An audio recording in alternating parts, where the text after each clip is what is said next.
So when I tell a lot of Romanians about Nigeria, the first thing that comes in mind is no water or a lot of things you see on social media which aren't true.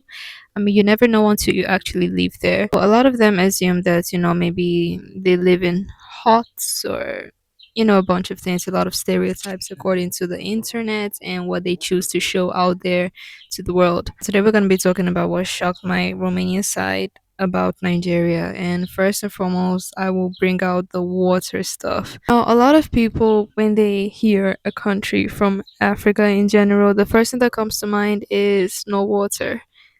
And truth be told, I never really thought about it. I never really like it never really came to me until I went out of the country because it never really got to me. I don't know, maybe it's I understand that possibly, some places are polluted due to crude oil or a bunch of things, but where I stayed and those around me never really suffered it, okay? So it just depends on maybe where you live and possibly how polluted it is or a bunch of things, but it never really got to me. It's not like everyone or we don't drink water at all. There is water. I drank water all my life and I never had the problem of no water. But maybe I can't speak for everyone. Secondly, the buildings. Now, a lot of people assume that we live in huts. Huts, bro. Like, even in some rural villages in Nigeria, I won't speak for all African countries, of course, and I won't speak for everywhere. In most rural villages in Nigeria nowadays, they are quite developed. What I mean is that you don't really find mud houses. If you find mud houses, most likely those are houses of like five generations before the ones living there, and maybe the house is a generational house and maybe they don't have money to modernize it or improve it, then it remains that way. If a lot of Romanians believe that we live in huts, I cannot imagine their reactions to them seeing mansions and villas and houses of, let's say, elites, not really elites but just people who were able to do that, I mean, before the whole inflation and so on. And maybe more surprised that it's quite common. Third on the list are the cities, major cities like Abuja, Lagos, Port Harcourt, Cross Rivers, possibly Akwa Ibom and Enugu. So when you see these cities, especially Abuja and some parts of Lagos, they're like, is this Dubai? They get really shocked, And my question to them is, what did you think the cities look like that they didn't have maybe tall buildings, skyscrapers or maybe cars? Like, I don't really understand what they be showing on the media these days anymore.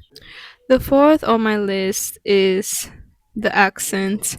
Now, although a lot of people still believe that Nigerians don't even speak English and they think that something called Nigerian exists, they get really shocked when they actually hear the English accent. I mean, a lot of people are also well educated enough to know that Nigerians speak English as the official language, but when they actually hear the accent, like the real Nigerian accent, they ask, is this English? Like, so let's just say that, Nigerian accent is quite different, compared to a lot of African countries. And to a lot of people, is something new and something they haven't really heard of before or even heard really.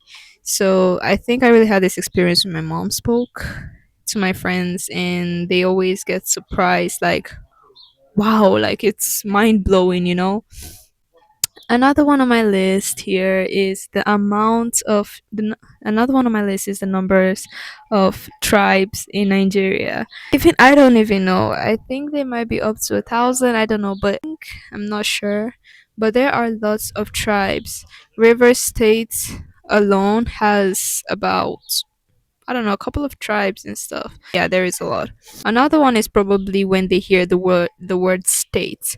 You know, it's kind of like in the United States where you have the US with the 50 states. So a lot of them believe that, like in some European countries, you have regions and whatever, and then when they hear the word states, they get a bit confused, like, are you talking about a different country? So another one on my list basically is the cost of living.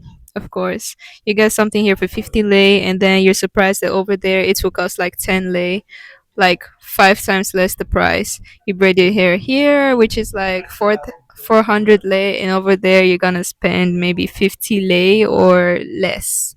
Depends. So that's all for the things that really shocked Romanians about Nigerians or about Nigeria, and what they wouldn't really expect based on my personal experience. So don't forget to stay tuned, and bye bye.